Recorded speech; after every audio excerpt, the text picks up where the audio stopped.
right, guys. Chapters 8 and 9. I'm going to try to make it quick today. Let's see. Shout out to Lauren Davenport because she said she liked my voice. And let's see, who else can I shout out to that probably won't listen to this and they'll miss the shout out. Let's see. Grayson, maybe Ugo.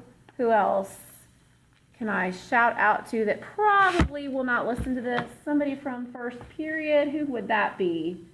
I don't know. Micah or Joey, maybe? I don't know. Meredith. Anyway, let's move on here. So, chapter 8,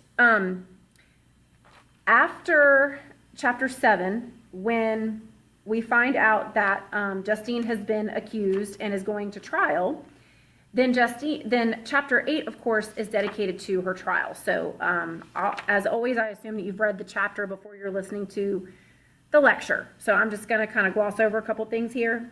The biggest thing is that this is yet another time that Victor has had a chance to come forward and do something about, take responsibility for his actions.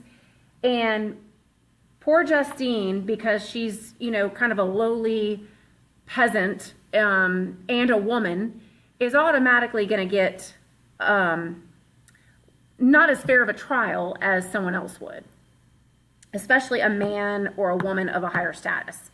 So they want so badly to pin this on somebody because, of course, it makes the authorities look better when they can find out and prove who has committed a crime. So they pressure her and intimidate her pretty much into admitting to being guilty for this. And she even says to Elizabeth while they go see her in prison that she was told she'd be thrown out of the church and go to hell if she didn't admit her faults. And she was so intimidated that she just admitted to it and lied. And she just wanted to make sure she didn't go to hell and get kicked out of the church for committing, such a horrible crime. So she regrets it terribly, but of course they don't listen to her. And so she is hanged for the crime. And yes, that is how you say it. People are hanged. Pictures are hung. So anyway, the biggest part of chapter 8 to note is just, again, where Victor calls himself out for not coming forward, but of course does nothing about it. So he stays like wallowing in his sadness and, oh my gosh, look what I've done, but he doesn't do anything about it. And that's the continual pattern that we keep seeing.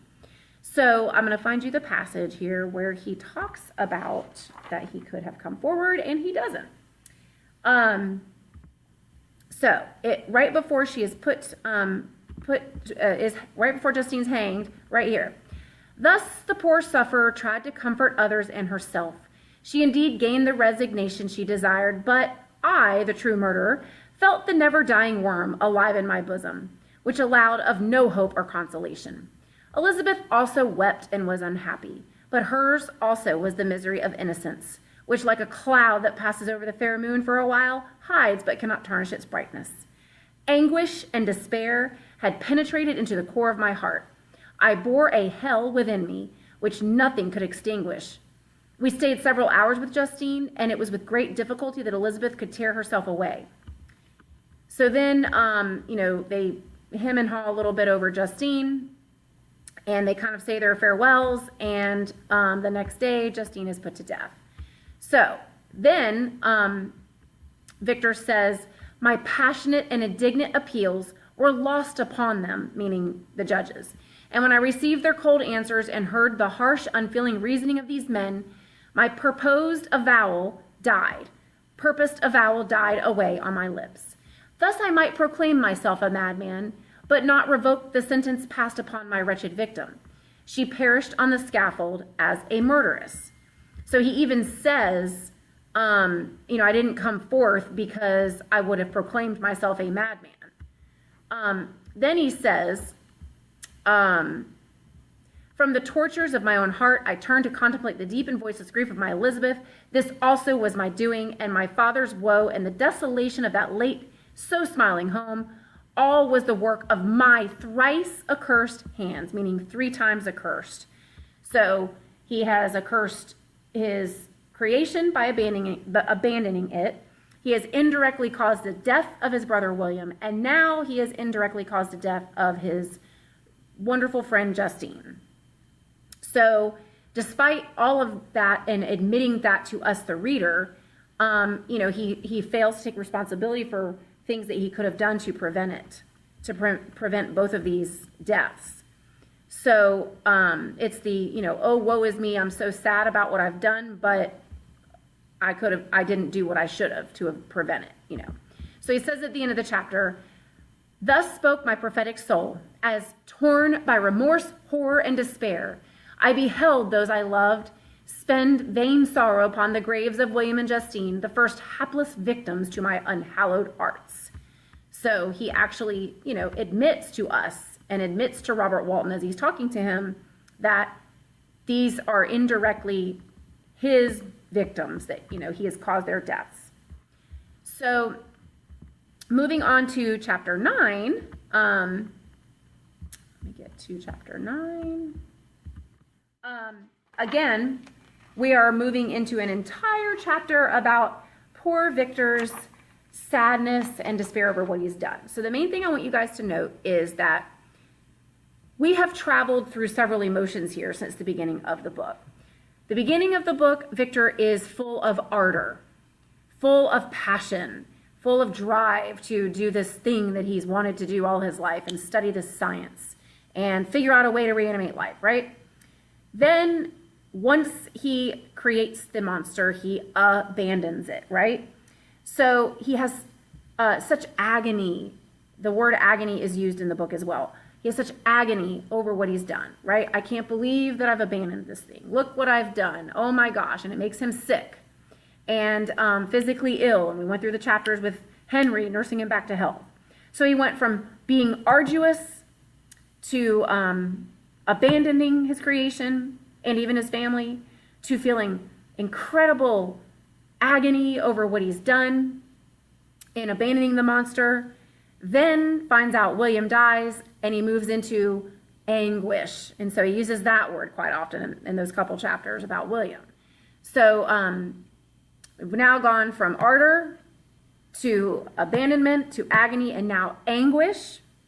And now with the whole onslaught of what happened with Justine, he is so torn apart that he actually hates himself now. And he uses the word abhor, A-B-H-O-R. So this is a word he uses a few times in chapter 9. So I'm trying to get you to see a pattern here. It's kind of, I don't know if it's coincidental or what, but Mary Shelley has chosen a lot of words that begin with A. So ardor, agony, anguish, abandonment, and now abhor or abhorrence. So it's just kind of an interesting thing to track the repeated language that she uses. It's very common in romantic stories. So anyway, this chapter is one of those that Victor kind of goes on and on about his emotions. He travels with his family. It's kind of an attempt for them to get away after all these horrible things have happened. But he gets to a point when he has to be alone. And guess what he does? Runs away. So he finally gets to a point in the chapter where he I think he says to his family or tells them he needs to go off by himself. I can't quite remember how he puts it, but the point is he runs to the mountains. He runs to the hills to seek solitude and isolation. And that is something we talked about with romantic characters, is they are often isolated and choose to isolate themselves.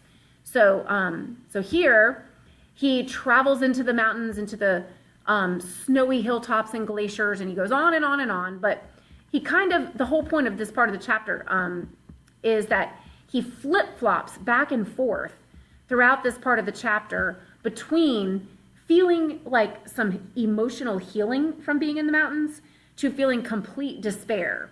And you kind of can see as he's describing what's around him, he'll describe like these beautiful things he sees, and he starts to feel a little bit of serenity and calmness. But then as he's seeing like tree branches falling from the heavy snow and ruins of old palaces or old homes in the mountains, it all mirrors his emotions, and he feels despair at those moments.